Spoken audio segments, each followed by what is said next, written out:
Welcome everyone to Wrasslin Raw!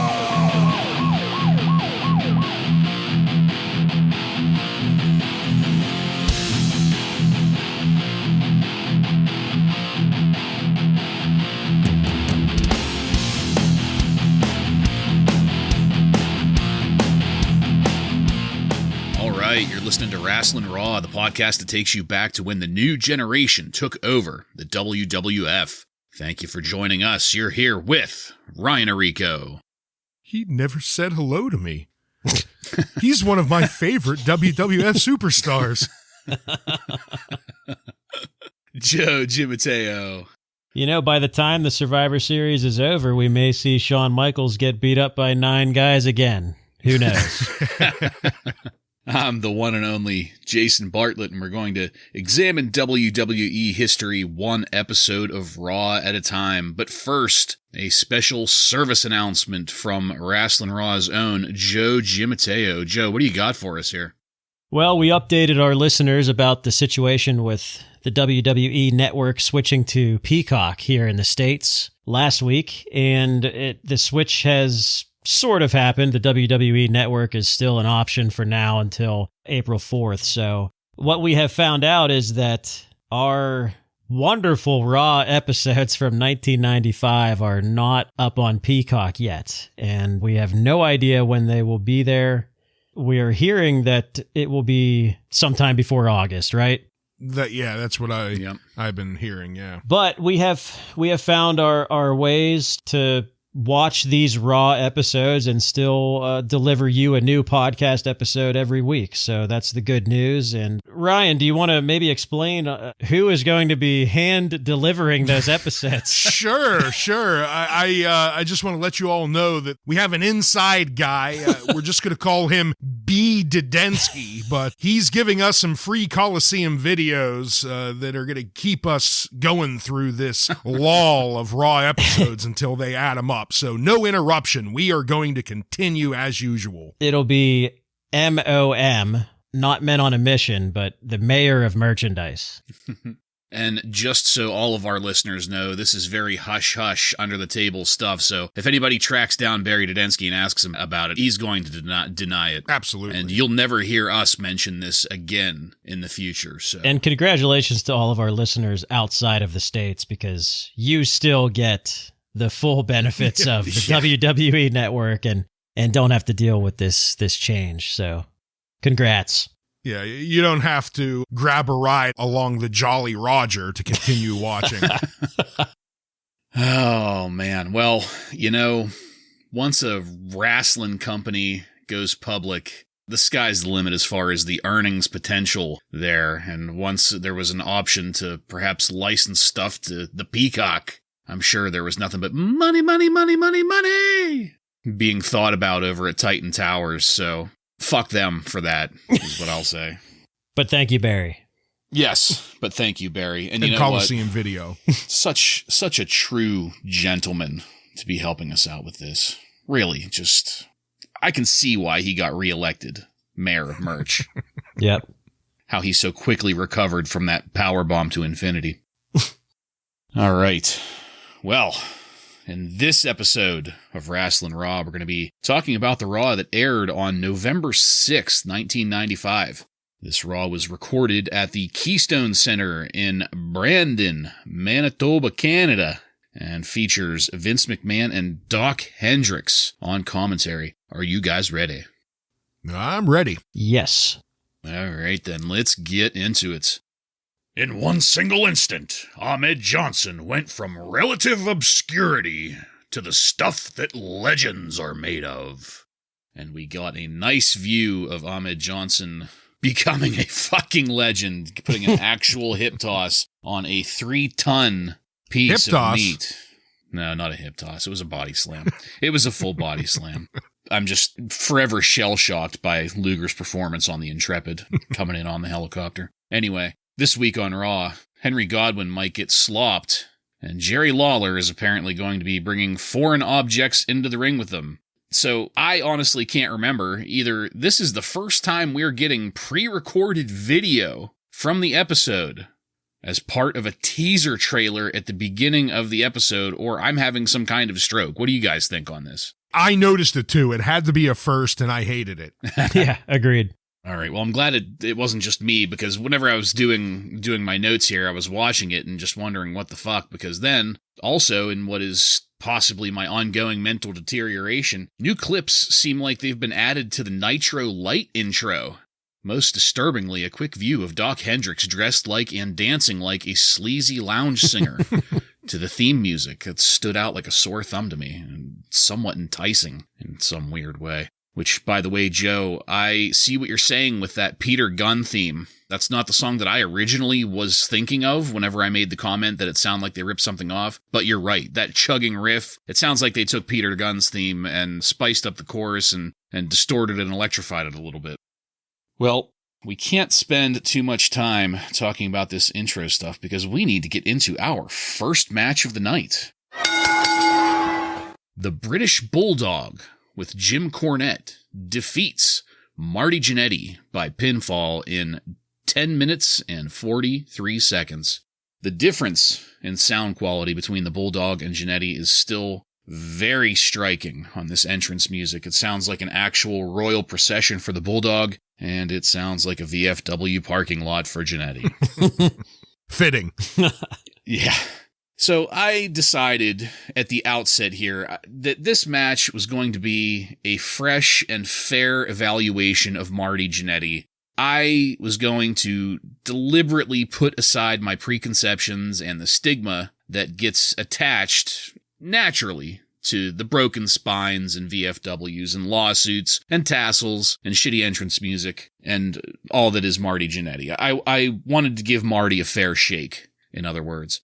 And so the match starts, and when Marty somewhat reverses the Bulldog with an eye poke, that he then immediately defends to the ref as an open palm rather than a poke, that was surprising and delightful. And I was glad that I was kind of opening myself up to the experience. I was then taken back out of my suspension of disbelief when, after a quick and decent-looking series of rope work, Gennetti goes for the gut kick. Bulldog catches it, and Gennetti is going for an enziguri reversal there, but he has to do a quick hop, a little bunny hop, to get his balance, and then the kick that follows is lackluster and doesn't at all look like it warrants the phenomenal sell that the Bulldog gives it. Bulldog rolls over midair, does a complete spin midair to sell that shit. Completely sold it. Yeah, but the kick itself, it looked like the enziguri equivalent of a limp handshake. It was kind of like that move that Mr. Perfect used to always do. Like the flip on a move that was like not that devastating. Though it wasn't anywhere close to the Mabel enziguri. Oh, no. When the Bulldog puts Gennetti up into a military press, kind of looked like the Bulldog was struggling with it a little bit. No judgments there, but Bulldog, I don't know what to say about it, because we've seen the Bulldog do really impressive strength maneuvers, and these military presses always look great for him. Marty Jannetty must just be a very dense individual, because the Bulldog was kind of having a little bit of an issue with it. Bulldog then drops Marty onto the top rope, and Gennetti does a really good job of selling that, the way he rebounds off the rope and rolls across the ring, selling the injury and confusion there.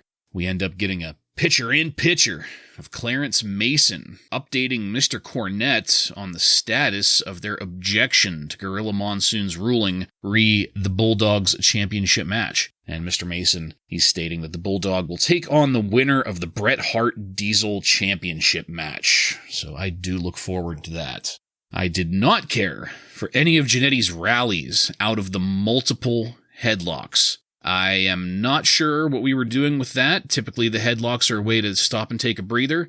It didn't seem like anybody was doing anything too crazy that would need this many breathers. But, hey man, whatever. I was not there in the ring. I'm giving it fresh eyes after all. And these fresh eyes looked at and saw some pretty fucking lame rallies out of Gennetti, throwing and flexing his arms around.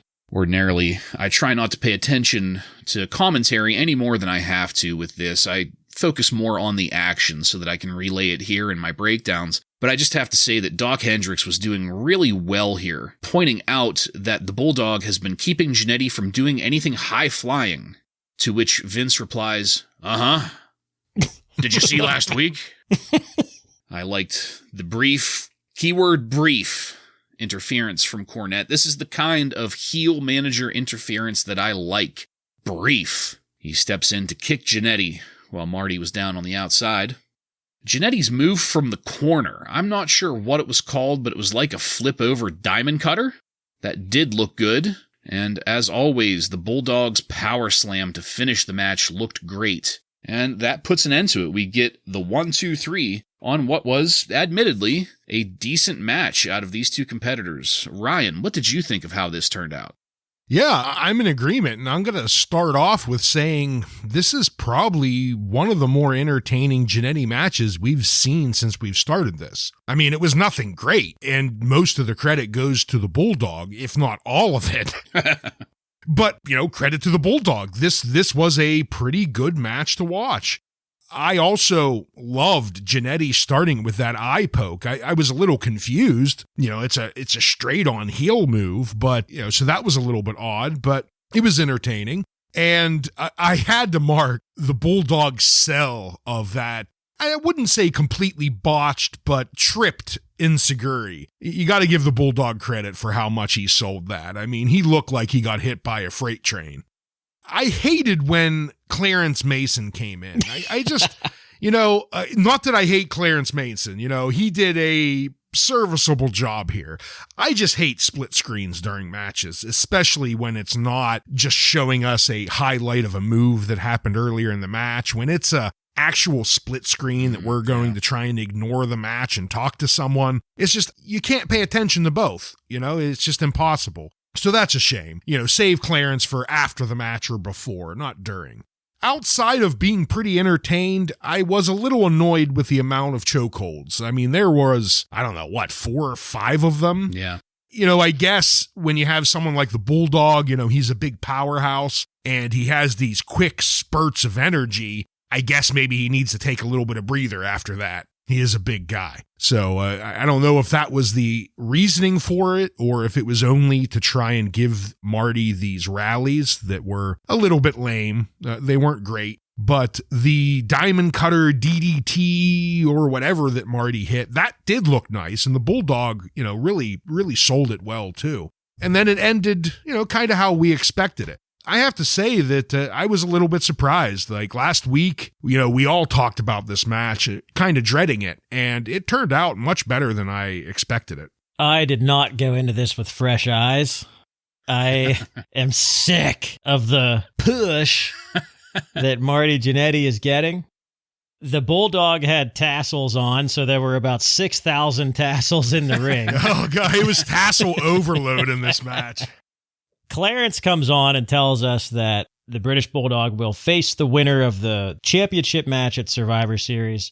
I feel at that point, this should have turned into a squash match. They should be pushing Bulldog as this monster that's going to be very difficult to deal with, but he just went 10 minutes with Marty Jannetty, so he's beatable.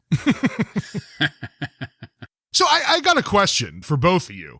The fact that this episode is being recorded in the same spot, doesn't that mean this same crowd has seen Marty like 30 fucking times already? I think, like my Lord. Is this a new one though? Is this a new location? No. Oh, whenever they geez. went up, oh my God. Yeah, whenever they went up to Brandon, Manitoba, they stayed there for a while. As far as recording time goes, they ended up milking about 5 shows out of that one venue. And those poor fans just got Marty Jannetty match after Marty Jannetty match. No wonder they're struggling financially.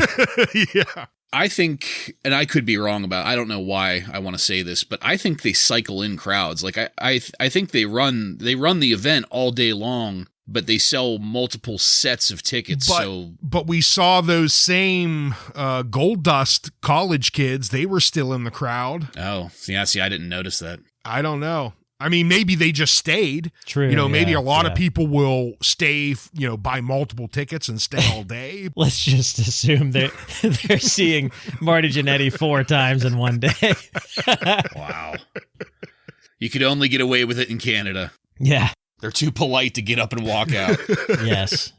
Bartlett, I like that you mention Michael Hayes as Doc Hendricks here on commentary, I have noted here that I actually really enjoy him and Vince together. I'm not a big fan of Vince McMahon's commentary or his style of commentary, but I think that they're a good pair together. And Doc Hendricks, Michael Hayes has a strong wrestling IQ. Like, he knows what he's talking about, and he even knows not to step over his commentary partner. Like, I feel like a lot of times, sometimes Jerry Lawler and Vince McMahon don't really mesh well together, and I feel like Doc Hendricks is a little bit better. I learned this weekend that Michael Hayes invented the Stone Cold Stunner. Really? Yeah. He came up with the move and gave it to Austin. So pretty cool. That's pretty cool. Yeah. Yeah.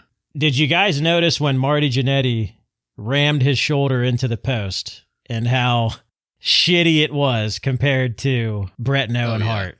I mean, yeah. Mm-hmm. And I wish the Bulldog would have power slammed him 6 more times through the mat to end the match. Wow. As somebody that is an appreciateur of Marty Jannetty, I didn't think you'd be that negative coming down, Joe. Well, can you not even say serviceable on this? Just curious.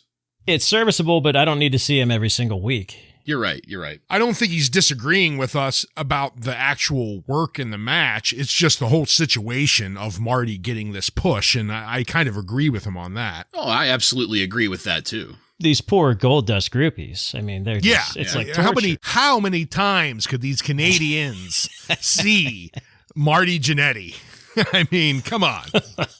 Man. Well, let's go now to pre-recorded comments from President Bill Clinton. You got to give it to him. This guy's an excellent Clinton impersonator. He looks exactly like Bill Clinton. No, he does. It's crazy. Does a pretty good job of sounding like him, too. I'm pretty sure this is the same guy that we saw. Absolutely. It definitely is. What was that we saw him It was at? WrestleMania, the last WrestleMania. Okay, yep. Yeah. I just remember him being up in the box. And we talked to him 30 times. Yeah. Yeah. And just to kind of play off of that previous success, Mr. Clinton is going to be attending Survivor Series. And he'll see us there. He's privileged to attend. One more reason to look forward to watching. Doc Hendricks is now at ringside to interview Jim Cornette and the British Bulldog following their win over Marty Jannetty. And to start with, this was a pretty good ringside interview / promo. Cornette was perfect delivering his message about the news that Bulldog will meet the winner of the Survivor Series championship match. Doc Hendricks' facial expressions in reaction to Cornette. Perfect. Doc Hendricks was saying all kinds of things without opening his mouth there in the background. I hope you guys noticed that too. And the Bulldog mugging and flexing for us the whole time was perfect. But then things got a little hackneyed, though, when it came time to list the participants in the Survivor Series wildcard match. Once again, it just feels wrong to be explaining the logistics of a gimmick match when you just finished a great verbal setup to keep us interested in that other match that the Bulldog is participating in. I went excited about a Bulldog match, or went from excited about a Bulldog match to being down on a Bulldog match just because of that. And then things just get downright funny when the Bulldog says he barely broke a sweat taking down Gennetti while he is there very visibly coated and dripping sweat. But overall, a decent promo from the Bulldog. Let's cut now then to a shocking scene. Bret Hart is sitting there observing while Barry Horowitz, in his full poindexter garb, is explaining things to Hakushi. Barry's resting his hand, sensually, on Hakushi's mid-thigh. It seems like everybody is on board with what Barry is laying down here, and that includes the suggestion of what Barry's hand is communicating to Hakushi there as he repeatedly taps it there. What the hell? Now, this past weekend on Superstars, Jerry Lawler was interviewing Goldust in the ring. I'm honestly sorry that we were missing that, but Bam Bam Bigelow ends up showing up to challenge Goldust, calling him Hollywood. Bam Bam calling Goldust Hollywood, and apparently forgetting that Bigelow himself had a bit part in Major Pain, which was released in about 10 months before this clip. But a sufficiently bizarre response comes from Goldust, and Apparently, we've got a program going now for Survivor Series between Bam Bam Bigelow and Goldust. There's a lot to talk about in this segment before we move on. So, Ryan, what did you note about President Clinton, the ringside interview, backstage with Bret, Barry, and Hakushi, and finally that newest Survivor Series match between Bam Bam Bigelow and Goldust? The Clinton impersonator, I agree that the guy really looks and sounds the part, but I can't help but just, be annoyed with this segment. It just seems out of place and more like a Saturday Night Live skit than a wrestling thing, it just seemed really out of place to me, outside of the guy's, good work as impersonator. All of the talk in the ring with Cornette and the Bulldog, Cornette does a great job as usual, kind of setting things up. And the Bulldog gives us one of his longer promos that we've got out of him in a while. And it was, good as well. He gives us the standard flex at the end. That was exciting.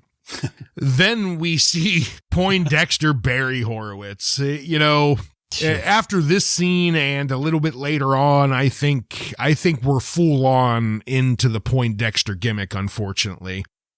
Yeah, it was perfectly fine. He's giving Hakushi some pointers, but man, that Poindexter outfit that he has on. Awful. And then we have the Superstars little interview between Bam Bam, who I forgot existed, and Goldust. Yeah, I thought this is nothing spectacular, but these are two guys that I like. I like both of these guys, so I'm a little bit interested to see what they could do in a match together. Goldust came off as bizarre as usual. Yeah. This was a classic Goldust response, so I'm looking forward to seeing Bam Bam move on from all of the bullshit that he's been doing prior to this, so I'm a little excited for that. Yeah, I will go a little bit out of order. I think Barry Horowitz should be fired immediately. Oh. Because Hakushi still can't speak a lick of English. Isn't that what Barry's supposed to be doing here? Nah, he's teaching him American culture, not necessarily English. Yeah. Well, all right. The interview with Cornette, I liked that he brought up Syracuse and says that it'll look like a walk in the park. That was nice. And we talked about the Bill Clinton guy, and I agree with Ryan. It's just really goofy. Something you'd see on Saturday Night Live. It just doesn't, it's out of place. I agree with you, Ryan, too, on the Bam Bam situation. I think it's nice that we have him in something different here. And obviously with Goldust, it's something to look forward to.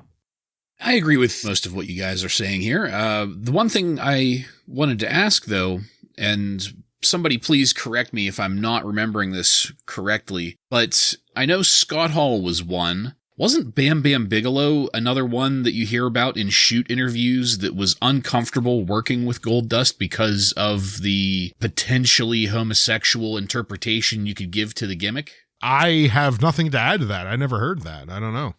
You could be right. I know Scott Hall for sure. Yeah. I don't know about Bam Bam, but you could be right there. Okay, I might have to do a little more research on that. I do not want to claim that as fact in any way, shape, or form just because I'm wrong, but I thought I heard his name being dropped as one of the people that was very uncomfortable working with Goldust. All right, well, let's go now into our next match. Henry O. Godwin defeats Terry Richards by pinfall in 2 minutes and 45 seconds, and Terry Richards is our Jobber of the Week. Take it, Ryan. Thank you, Jason. Terry Richards is this week's Jobber. Terry Richards was born Terrence Guido Guerin on October 7th, 1975 in Dearborn, Michigan. Terry trained at the Can-Am Wrestling School in Windsor, Ontario under Scott Diamore and made his ring debut on March 10th, 1995, losing to Hacksaw Jim Duggan on an episode of WCW Saturday Night. He has used the ring names Avenger, Terry Richards, Rhino Richards, and Rhino, spelled both with a Y and a I, depending on the promotion. Terry spent the first couple years of his career wrestling mainly for small local promotions in Michigan and southern Canada, while also jobbing for WCW and WWF whenever they would travel through his territory. In 97, Terry relocated to Hanover, Germany, where he spent the next year wrestling for Catch Wrestling Association and was one half of the CWA Tag Team Champs when he left in 98 after signing with ECW, leaving the CWA belts vacant.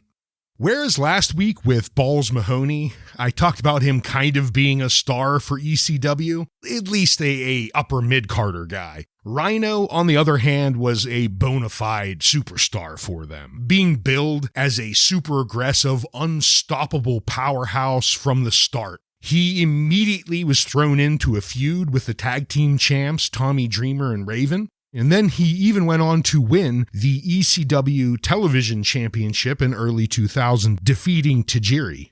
Throughout the 2000s, he had a long feud with the Sandman. One of the more memorable spots in their feud that I remember was Rhino trying to force Sandman's valet and wife's Lori's head into a toilet before their match. I don't know, that was just something that always stuck out to me. And on January 7th, 2001, Rhino defeated the Sandman at the Guilty as Charged pay-per-view for the ECW World Heavyweight Championship belt. And when the doors closed at ECW, Rhino was both the ECW TV and heavyweight champ. Being the champ when the WWF purchased ECW, they signed Rhino to a contract and he debuted for the WWF in March of 2001 as a heel, aligning himself with Edge and Christian, helping them defeat the Hardy Boys and the Dudley Boys for the WWF Tag Team belts at WrestleMania 17 in a tables, ladders, and chairs match. Rhino was released in 2005 from the WWE due to a public argument with his wife that took place at a WrestleMania 21 afterparty. I looked into this argument a little bit and it sounded like Rhino got pissed that his wife did not bring their daughter to the pay-per-view show, and it ultimately ended with Rhino smashing a giant potted plant. And they released him after. After his release, he signed with TNA, where he would stay for the next 6 years, feuding with some of TNA's biggest stars like Abyss, Christian, and AJ Styles. From 2011 to 2015, Terry hit the independent circuit and won a major title in just about every promotion he touched during this time. In 2015, he would return to the WWE and stayed until the end of his contract in 2019. Being used really only as a carpenter over those 4 years, Terry decided to decline a new contract with WWE, even though they were offering him more money, saying he was unhappy with the direction of his character and that he did not see that changing anytime soon. So in 2019, he re-signed with TNA, now Impact Wrestling, where he still wrestles today, currently in a stable with Chris Sabian and James Storm. Outside of wrestling, in 2016, Terry ran as the Republican candidate for the Michigan House of Representatives 15th District. He was defeated by 23 percentage points, though, ending his political hopes and dreams. 2 ECW guys in a row here. Yeah, in Canada, no less. Well, thank you, Ryan. It's illuminating as always. And for anybody that watched a decent amount of ECW back in the day, my very first note upon seeing Terry Richards was, holy shit, Terry Richards is very obviously Rhino from ECW. This is a person that once you've seen him a few times, or at least, seen him in action a few times, I should say, he's hard to forget. He's a very broad, brick shithouse individual. Back in the ring here, less than 1 minute into this match, and I was impressed. Keep in mind there are not going to be a whole lot of notes here because this was a 2 minute and 45 second squash match, but suffice it to say, I enjoyed what I was seeing so much that all of a sudden, for me, the match is over. I took virtually no notes on this one because I was sucked in. And in short, I have to say that this is one of the best jobber matches I've ever seen. Plenty of credit going to Henry O. Godwin. Of course, with that, Godwin worked really well with Richards here. But also, Richards was no slouch himself. He gave just as much as he got. But then, Hunter Hearst Helmsley, out of nowhere, comes down to the ring, and on the outside, pedigrees Godwin into the concrete.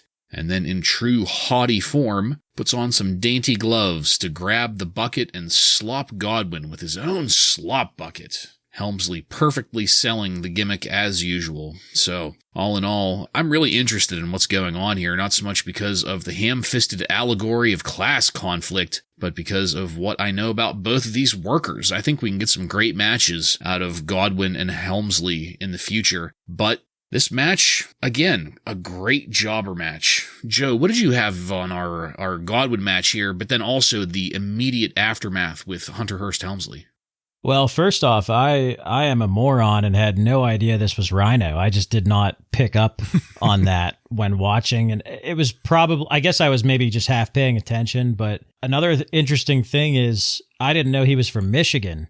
I assumed that he was Canadian because of his ties with Edge and Christian. That was an interesting thing you pointed out there. And the match itself, I'm with you, Bartlett. I don't have anything noted. To me, there was nothing really noteworthy here. It was your typical match to get Godwin over. And it got interesting with Helmsley coming out and slopping him. But I did like the pedigree outside the ring. I thought that was pretty cool. Yeah, in complete agreement. This is one of the best jobber matches we've seen in a while. I thought Rhino did a good job working with Henry O. Godwin here, and Godwin did an excellent job too. I mean, yeah, it was a jobber match, so it's not very long, but I thought everything that was happening here was pretty entertaining for two big guys. You know, these are just two big, strong guys, and they kind of kept at it the whole time, and it was entertaining. And then that ending, I loved the ending with Hunter Hearst Helmsley and the way that they're setting up this match. Him putting on those fucking gloves and just acting like the fucking priss, you know, it was good stuff. I mean, can you ask anything more of a guy to draw heat from a crowd? The only thing that would have made this better would have been for them to have not ruined it in the first minute of the episode, showing us the slop. So, you know. Yeah, that was a real kick in the balls there, having it spoiled like that. You knew what was going to happen going into it. You knew it was coming. I completely agree with everything you guys have said here. Loved the ending, loved the potential for what we can see here. The only real comment that I have to add to it is I would have liked to have had a longer match between these two. Like you said, Ryan, they worked really well together for two big guys, but it's worth noting that, well, we kind of said it already. Rhino is a different kind of big guy. He's big, don't get me wrong, but he's almost wider than he is tall, and it gives him that weird center of gravity going up against somebody like Godwin that is probably, what would you say, maybe 3/4 of a foot taller than Rhino? Yeah. Good bit taller. Yeah, while it was definitely two big guys, they were sufficiently different enough to make it look interesting. Like I said, I could have used some more time in this match. It was pretty enjoyable to watch. Let's move it now to the Karate Fighters Survivor Series Slam Jam. And look what we have here, guys. A piece of shit that goes by Petting Zoo. That's right, folks. Todd Pettingzoo is back, hosting the Slam Jam this week. He's just so smug and overly projecting fake excitement. It makes me want to puke. Pettingzoo lets us know that after a challenge that was issued by King Mabel, the Undertaker will be returning at Survivor Series and will be heading a team called the Dark Side Team. And for a team that is named Dark Side Team, it consists of a hell of a lot of baby faces, namely the Undertaker, Make a Difference Fatu, Henry Godwin, and Savio Vega. They will be taking on the Royals, that team being King Mabel, Jerry the King Lawler, Hunter Hearst Helmsley, and Isaac Yankum DDS. There is a lot going on in that mix, and I'm looking forward to hearing what you guys have to say about it here in a minute. But next, though, we have a correctly placed vignette from Paul Bearer and The Undertaker. This was fucking amazing. Paul Bearer selling the hideousness of The Undertaker's appearance. Now, mind you, The Undertaker, because of his ongoing facial deformity, had his head slightly turned away from the camera with his long hair draped in the way so that we got no view of his face. But from Paul Bearer's angle, he could clearly see the Undertaker's face. So all we know is the way that Paul Bearer is reacting. And my lord, is Paul Bearer reacting. I'll leave it to our resident asshole for The Undertaker and Paul Bearer admirer to get more in depth on that, but back to Petting Zoo. Petting Zoo reminds us of the championship match. Pinfall or submission only is the way to win it between Bret Hart and Diesel. And then we're going to cut to the Pantene shampoo commercial that is a Diesel promo. He's there posing in his sassy arms crossed with the belt style. Hair flowing like Farrah Fawcett's cross-dressing younger brother. This is the type of thing that I think of when I see Diesel promos anymore, because he's always so perfectly posed and put together. He's not a raving idiot like we see with others. He's not a sweat-dripping maniac like we see with other wrestlers. It's always just a very pretty promo. And his delivery is, as always, horrible. Nothing of any value is said, in my opinion. Petting Zoo thinks it's going to be the greatest championship match of all time, so that does not get me excited to see it at all. And then here's when Petting Zoo starts talking over the entrance music of the next match. That pisses me off even more. But before we go there, Joe, what did you think about the contents of our Survivor Series Slam Jam this week featuring Todd Petting Zoo? With Paul Bearer and The Undertaker promo, the music and the sound behind it was also amazing. It was almost like a more creepy Edward Scissorhands sound. That was something they've never done before. We've always just heard them talking. There was never like a music or sound effect really behind them as dominant as this one. And I have to say that I mean, a lot of us remember The Undertaker with his mask, but the build up to it is just fantastic. It's something I don't remember, and it's really, really enjoyable to see here. So bravo for that, because the booking of The Undertaker over the past year or so has just been awful. I mean, we had the Undertaker versus Undertaker gimmick. We had King Kong Bundy. We had him get pinned by Mabel. Yeah. It's just been awful, and this is nice. Even though he's going against Mabel, I'm very interested to see what his face looks like at this point. And Diesel, his promos are just so bad and could not be less genuine. Like, they just look so fake. I'm looking forward to Survivor Series with that title change, because I'm over it at this point. I couldn't agree more with the Undertaker Paul Bearer promo. It was phenomenal. What we got out of The Undertaker was kind of, standard fare, but the reaction from Paul Bearer, just his constant looking like you're looking at a burning person in a car wreck look, like you can't look away but have to look away look, just as, no, he just keeps on turning. It was just fucking great. Could there be a better person or a better manager than Paul Bearer? I mean, I know we've said it before, but this man just fucking knocks it out of the park week in and week out. And then we move on to Diesel. Completely heartless and emotionless as always. I mean, this was just pathetic. It gets worse every week with this guy. We talked about how Bret Hart a few weeks ago giving a defeated promo, and I don't know what it is with Diesel. I mean, he's got the fucking belt right now, so I don't know why he should be defeated, but these promos are just terrible. And Joe, you're saying you're looking forward to him losing the belt? I'm looking forward to 96 when he gets the fuck out of the WWF. Yeah, agreed across the board here, and I'm surprised that neither one of you mentioned the Survivor Series teams that got listed, specifically the Dark Side team, consisting of The Undertaker, Make a Difference Fatu, Henry Godwin, and Savio Vega. All of his BSK buddies. That's what I was just going to say. It's all of his buddies. The BSK crew. Yeah. Not to mention, we'll get a preview of The Undertaker versus Glenn Jacobs there, maybe. That's true, yeah, maybe. With Isaac Yankum DDS. We'll see. But I thought it was very funny that you basically had the BSK crew there, protecting The Undertaker with his busted up face. Well, they have to with fucking Mabel in the ring.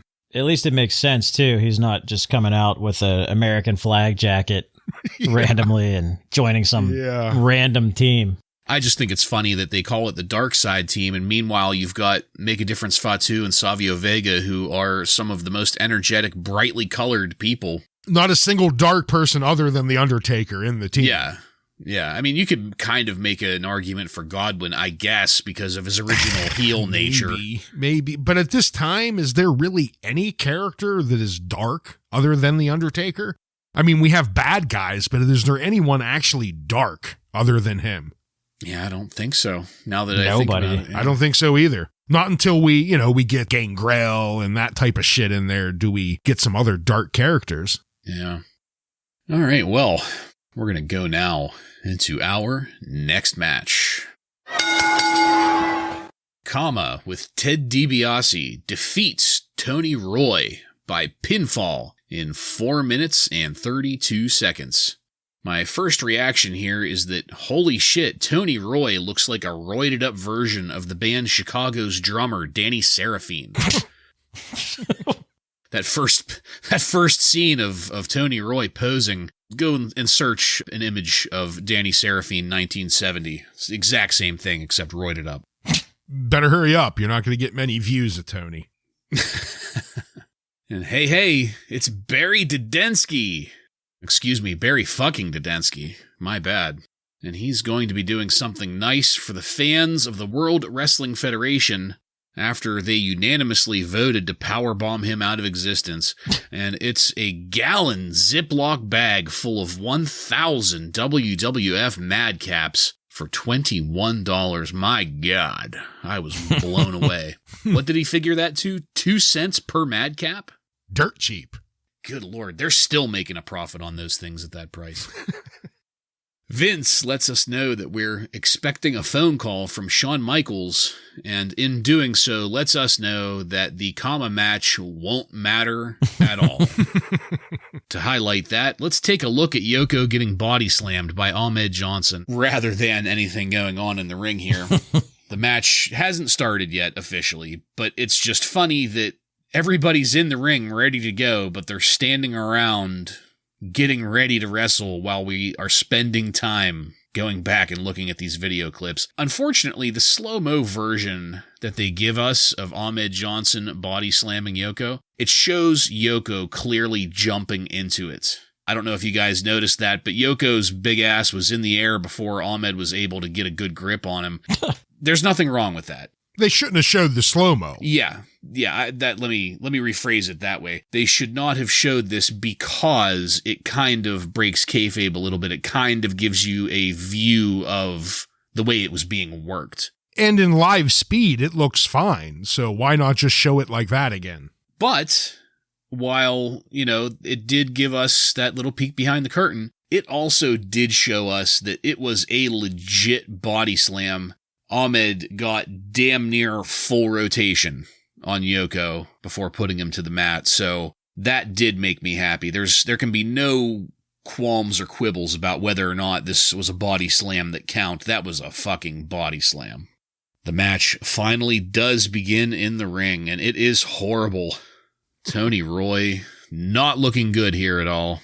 That's when the phone call with Shawn Michaels starts up, and again, I try to pay more attention to the action in the ring. Hopefully you guys have more to say about the Shawn Michaels conversation than I do. Otherwise, I did note that I'm pretty sure at one point Shawn Michaels said that he's just always disoriented, which is no surprise. Regardless, the majority of what I was hearing here and there from Shawn Michaels was just more of his victim complex, or at least that's what it sounded like to me. Please correct me if I'm wrong. In the ring, Kama gets the pinfall and victory from a punch that Tony Roy sells in the wrong direction.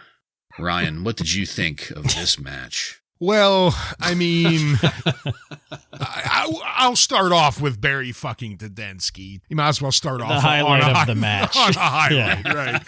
Him giving away these 1,000 pogs for $21 plus shipping and handling is an amazing deal. I want to buy that today. Yeah. And I don't know, Joe, if you noticed, but one of the slammers he's holding up there was one of the ones I got you, the Razor Ramon one. I also noticed the Lex Luger one in there. Yeah. Not even there anymore. But then we move on to the match, and like you stated, Bartlett, We are telegraphed early on that this is just going to be a quick squash jobber match when they say they have Shawn Michaels on the phone that's going to join us. And sure enough, immediately once the match starts, Shawn Michaels calls up, and not only do we get his name, but we get a giant graphic of Shawn Michaels covering half the fucking screen, just in case you forgot what he looked like.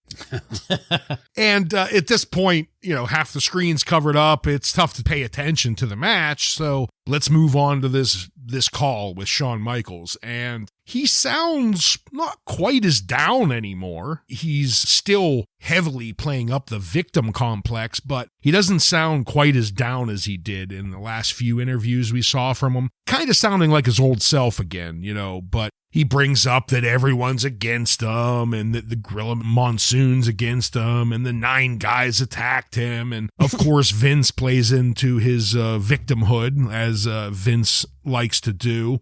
At that point, I was trying to just turn my head back to the match, but it wasn't really worth it. Tony looked like shit and was just getting his ass handed to him. Kama looked solid as usual. One thing I did have to note, though, was towards the end of the match, right when the phone call was wrapping up, us here at Wrasslin Raw like to talk about how Kama is kind of a video game character. Well, Tony was standing there like swaying back and forth, like punch drunk. Like I was waiting for someone to say, finish him, because that's exactly what it looked like. And Kama did. He fucking finished him. A completely forgettable jobber match. Yeah, just like I wish the Bulldog would have finished Marty Jannetty earlier. I didn't catch the selling in the wrong direction. I'm gonna have to go back and watch that. I totally missed it. Well, typically whenever somebody punches you with their right fist, you fly to the left. But then this time he got hit with a right and flew to the right. Yeah, Oh, brother. When Barry poured out the pogs on the ring, I loved Vince's reaction. Whoa! And Kama here, I agree, he looked pretty good. When's the last time have we seen him since that casket match? I don't know that we have. Oh, good call. Yeah, it's been a while. So it's good to see him again, and we know that Ahmed Johnson is going to be having his first match next week on Raw. Yep. So that's exciting. Mm-hmm. All right, well, as you say, next week on Raw, the Intercontinental belt will be on the line as Razor Ramon takes on Sid with the 1-2-3 Kid as special guest referee. And in this match, the belt will be able to change hands via DQ and countout. This is Todd Pettingzoo giving us a voiceover here, and I cringed pretty hard when he said, "The ref is the Kid when the bad guy battles Sid."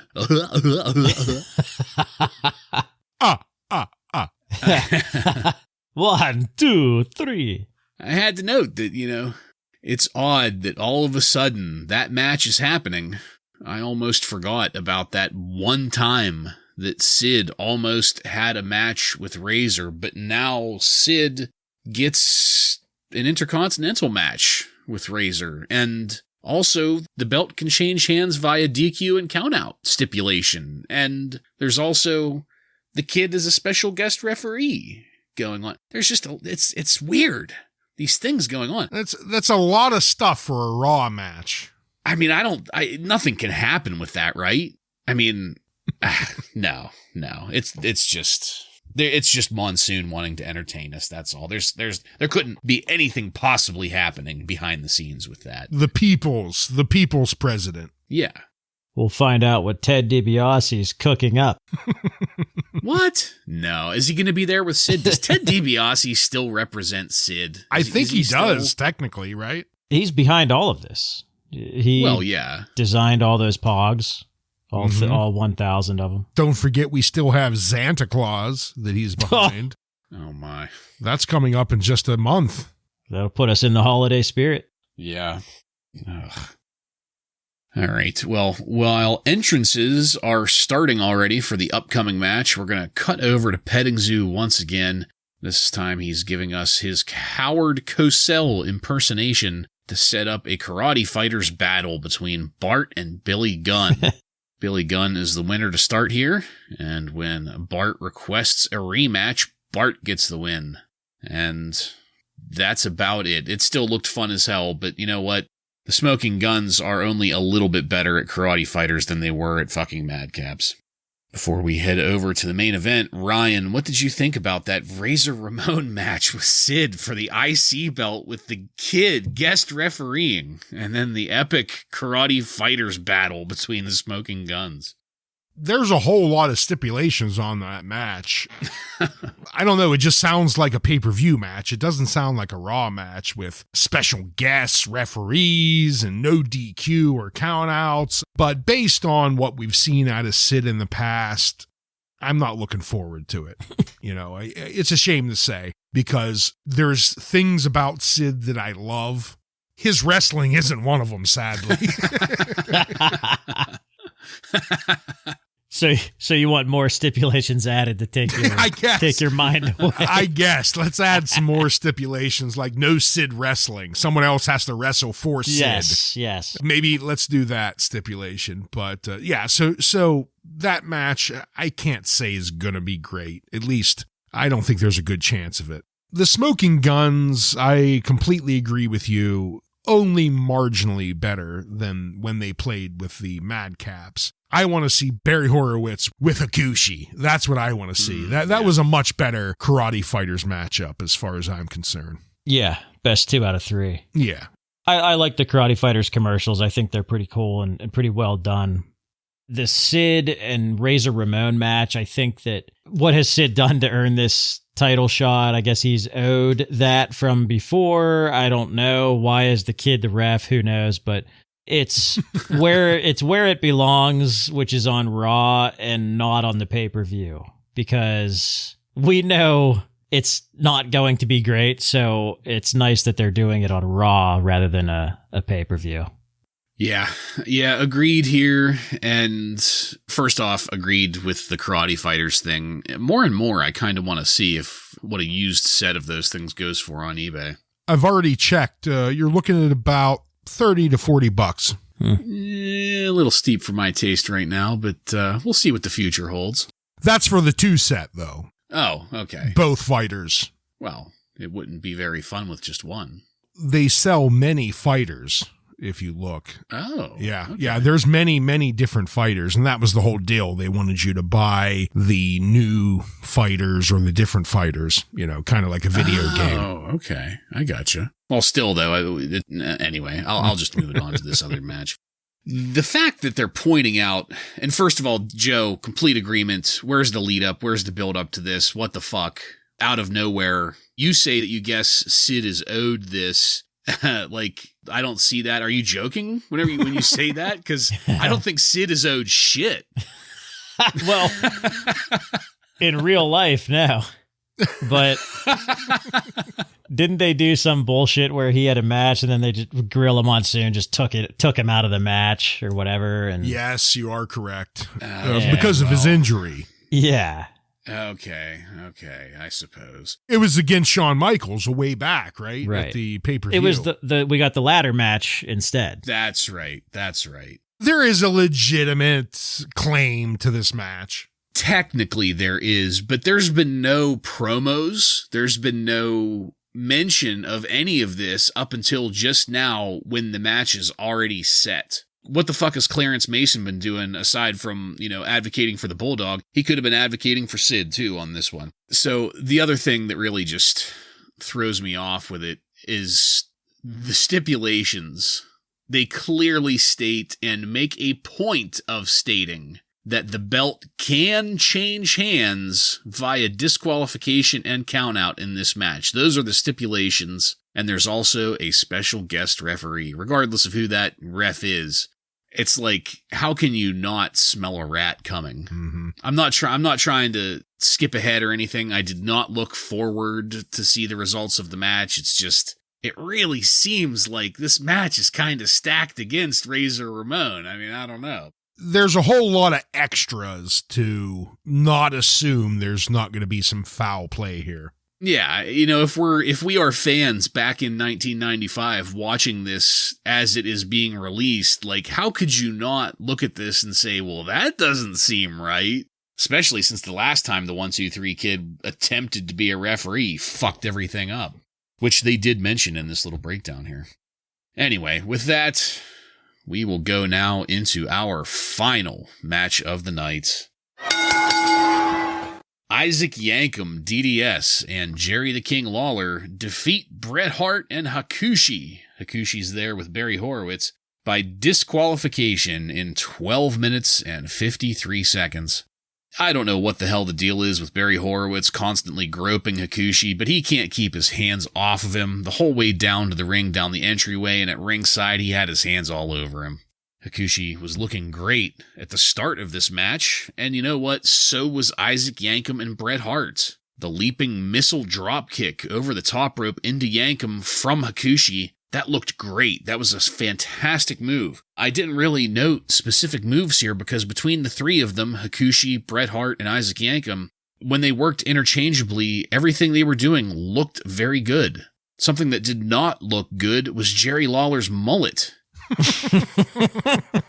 Whenever I see him without the crown, it just really makes him look more and more like the Honky Tonk Man to me every time I see him. And that look works for Honky Tonk, but not for Jerry the King Lawler.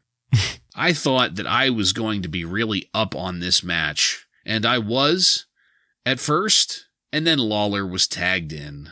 I love Jerry the King Lawler. Let me just say that right up front. In his older matches, that is something completely separate than what we're talking about here. I loved him as a commentator. I love him as a personality in the WWE. But in this match, his theatrics and his behavior immediately turned me off and took me out of this match. His first time in the ring, thankfully, it didn't last long, but just during that whole segment, that first segment when he was there, it was just a ton of poor interference and distracting the referee and really just stereotypical cartoon heel behavior. I have nothing against a heel doing things and being heelish in the ring, but when you become a caricature of yourself, it doesn't mesh, especially with three other performers here that were doing so well together. Once again, I have to note that I love that Bret Hart is one of the only people here in the WWF using the side Russian leg sweep. I've always liked that move, and Bret Hart pulls it off perfectly.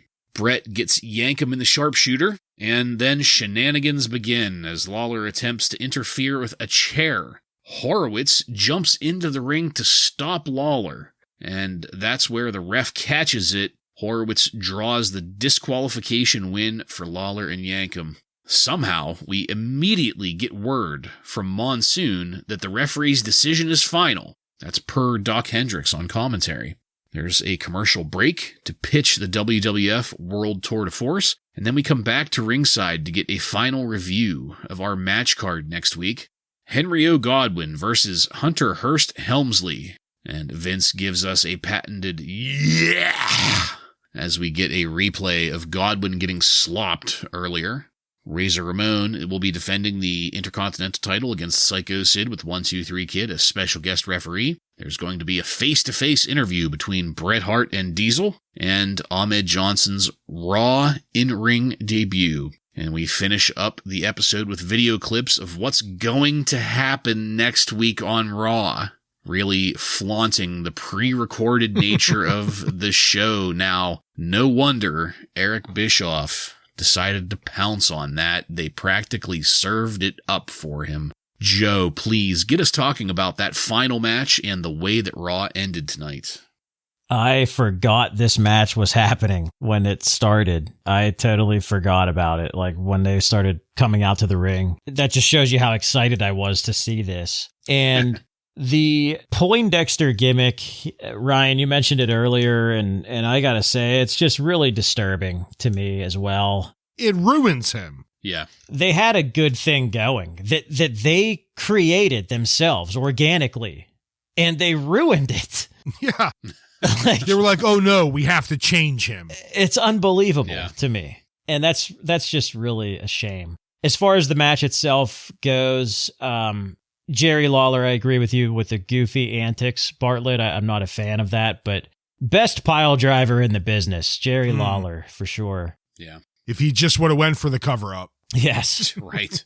Hakushi, I was interested to see, before this match started, how well he can work with a guy like Yankum and Lawler, who are more of the brawler style, the ground attack. And I thought he worked very well. I think Hakushi, to me, is exciting to watch. He actually made his style work well with those guys, even though Yankum sucks. He's not a good wrestler right now. And glad that he eventually became a good one, but right now it's just Isaac Yankum does not work for me, brother. Yeah, see, outside of some of the Jerry Lawler cartoon stuff, I thought that Isaac Yankum, Bret Hart, and Hakushi worked fairly well together. Bret Hart, of course, looks good no matter who you put him in there with. But I thought Hakushi looked pretty good with Yankum as well. Hakushi has looked pretty solid with a lot of people. I mean, that handspring elbow into the corner that he threw on to Isaac, I thought looked good, and I thought Isaac sold it perfectly well.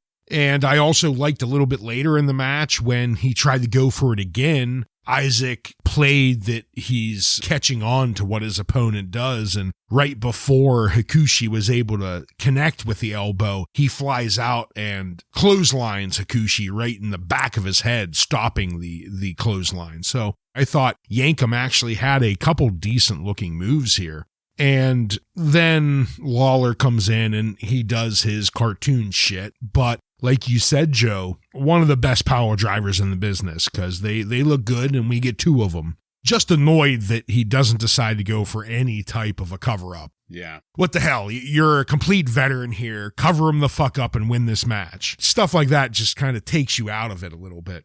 I also had to note, though, there was a spot where Yankum Irish whips Hakushi into the corner, and Hakushi sells it like a fucking Hart brother. Like, he slammed into that corner. Yeah. Fantastically. I gotta give Hakushi credit there. Like you said, Joe, this man, it appears he could work with any type of wrestler. Brawler, technical guy, it doesn't matter. Hakushi could do it. So, it's a shame he didn't stick around longer. Kind of towards the end, I didn't mind the way this ended with Barry Horowitz Lawler was getting ready to cheat, and then Barry comes in to try and save the day, but the ref turns around at the wrong moment and catches him. I don't know. I think this kind of builds some decent heat, and to be honest, what I'm asking myself is, why couldn't we get matches like this out of the last 20 matches we got with Bret Hart and Lawler? Why did they all have to involve a gimmick? Why couldn't we just have a normal, clean tag team or singles match like this was? Why did it have to involve a fucking extra cage or a foot or some bullshit, Preaching to the choir, son. Yeah, I completely agree with that. I was surprised at how much I enjoyed Isaac Yankum in this match, and honestly, I was kind of surprised to hear you say that you did not, Joe. He doesn't come across to me as what he's supposed to be. Like, he's supposed to be like this monster, and he's a jacked up dude. To me, he's just like any other guy right now. Okay. See, I saw him as a jacked up monster in the ring, and kind of the brawler style. So, I wasn't expecting anything technical, and I didn't get anything technical. And I don't know, I didn't see any issues with it, which is odd because up until now, it's kind of been the reverse. It's been me kind of shitting on Yankum and everybody else kind of liking him. But, I mean, hey man, whatever. I was just surprised that I didn't hate this match as much as I thought I was going to, besides the cartoon shit, obviously. But any comment on the face-to-face Bret Hart Diesel interview next week from either of you? Because, man, that sounds like that's going to be one barn burner of an interview. No comment. I'm sure Diesel will be terrible. Right. All right. Well, as I said, that ended our episode, so let's take it now to highlights and lowlights.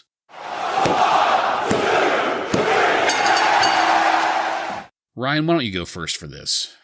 So for my highlight, I'm going to be honest, this was kind of a tough episode because there wasn't a whole lot of highlights or lowlights. It was just a a very mediocre Raw. It wasn't bad. It wasn't great. But if I had to pick one, I'm going to go with the Godwin, Terry Richards. I thought this is what you ask for out of a jobber match. And Terry as a jobber, man, he looked good. So way to go. And that's my highlight. It was that match. Low light. Again, there wasn't anything egregiously bad to talk about, but if I had to really pick something, I'm going to go with the Bill Clinton impersonator segment, and solely because it just didn't fit. Yeah. Like I said earlier, it felt like a Saturday Night Live skit. It really felt out of place here for me. My highlight is the Undertaker and Paul Bearer promo. I think that it will be the one and only time that I am looking forward to something that involves Mabel at all. My low light is Marty Jannetty push. And again, kicking off the show. I immediately am in a bad mood. Yeah, so I agree with you, Ryan, on this kind of a just weirdly, I don't want to say mediocre, but I guess maybe run of the mill. Yeah, that might be a better name. Of Raw, there wasn't anything that stood out either way, or at least stood out in glaring fashion either way. My highlight, I'm going with you on this one, definitely the Henry Godwin Terry Richards match. A step above and a level above serviceable. That was a great jobber match. You can't really expect much from a jobber match in general, let alone a jobber match that only lasts 2 minutes and change, but for what it was a fantastic match. You could clearly see why Terry became a star later on. Yeah. Skill in the ring and a unique look. You can't discount the unique look on him. It's definitely there. As for my low light, I had a really hard time with this, and because there were a lot of things that were like annoying, but not quite the level of low light. So I'm going to go with a tried and true way of judging things here and say that the way that the Kama match was treated is my low light. Getting the phone conversation over it, getting video clips at the beginning of it, generally just ignoring it in general. Tony Roy sucked, don't get me wrong. It's not like we were missing anything major. It was telegraphed from the very beginning of the match. Yeah, I mean, it was understood that we were all just going to pretend like it didn't exist. And if we're going to pretend like it doesn't exist, then why the fuck is it even on our screen? All right, so Joseph, what kind of news, contemporary wrestling news, do you have for us from on and around November 6, 1995? There's a good bit of news this week. I will start with Bryan Adams, otherwise known as Crush. Ew. He was sentenced to a $10,000 fine and 5 years probation on 11 counts of possession of illegal drugs. 11? Shocker, guys. The drugs were steroids. I know that's surprising. And 11? weapons in Hawaii 2 weeks ago. I'm sure you're not talking about them 28-inch guns he carries. Poor Crush. Vince McMahon held a surprise meeting with the Wrestlers on November 3rd to address the poor morale as of late. Bring back the water coolers. Apparently, a lot of the wrestlers are unhappy with canceled house shows or rebooking during these house shows. For example, just being pulled off the card. These guys don't get paid if they don't wrestle, Vince. So maybe that's why the morale is poor. The beatings will continue until morale improves. You guys are both big fans of stipulations. Oh, yes. The match between Bret Hart and Diesel was originally planned to be a cage match. But they decided to change this because it would severely limit what the two guys could do and make it a worse match. I agree. Yeah, that was probably a good call. Yeah, especially with Diesel. Yeah. One thing I wanted to point out here with Dave Meltzer is that he basically predicted who is going to be the champion after WrestleMania 12. So it's November and he already knows who's going to be the champ. So I'm just throwing that in there. I thought that was pretty good of Dave Meltzer to have that much inside information that he knows what's going on 6 months from now. As far as money being generated, the In Your House event in Winnipeg was the best house for an In Your House show to date. So the Canadian crowd bringing in that money. It's what, 50% less, though, Canadian money? Yes, that's true. In true fashion of the money being worthless, most of that money was paid to see Marty Jannetty. Right. Fucking Monopoly money. Speaking of Marty Jannetty and the most recent In Your House event, the poor Goldust debut was blamed on his nerves and the fact that Marty Jannetty arrived to the show late, not giving them enough time to go over their match. So just like we predicted, Marty Jannetty was the problem in that match. Yeah. But still getting a huge push every week on Raw. Add some more tassels. Some sad news, guys. Waylon Mercy has quit the WWF. They had high hopes for him, but physically he cannot do it. Yeah. Well, shit. I think that last match we saw him in, he was looking pretty rough, wasn't he? Yeah, he was. Yes. A lot of others are talking about leaving, according to Dave Meltzer. But most of them have no option to actually make money in wrestling if they leave. Except for Bam Bam Bigelow, who has a name in Japan. Meltzer notes that he feels Bam Bam should consider leaving the WWF because he's clearly being used as a stepping stone, even jobbing for guys like Isaac Yankum all weekend at house shows. Jeez. It's amazing how far his stock has fallen. Here's a good name for you guys. Man Mountain Rock. God damn. Forgot all about that guy. Yeah, you did. Dave Meltzer is saying that he is basically gone, although he's still under contract. Apparently he's working in the CWA in Europe right now. That's where Terry wrestled for a little bit. Yeah, maybe they'll put Man Mountain Rock CWA matches on Peacock in August. Who knows? We might have to get him off the Jolly Roger. Well, the last item here is another one of our favorite topics, which is the WWF 900 number. Apparently, there were a lot of complaints regarding that 900 number on the October 30th Raw episode. They ran a crawl at the bottom of the screen to call the number for an update on the condition of Shawn Michaels. You guys remember that? Mm-hmm. Yeah, yeah. But when people called, it was a tape of the same message from the previous week.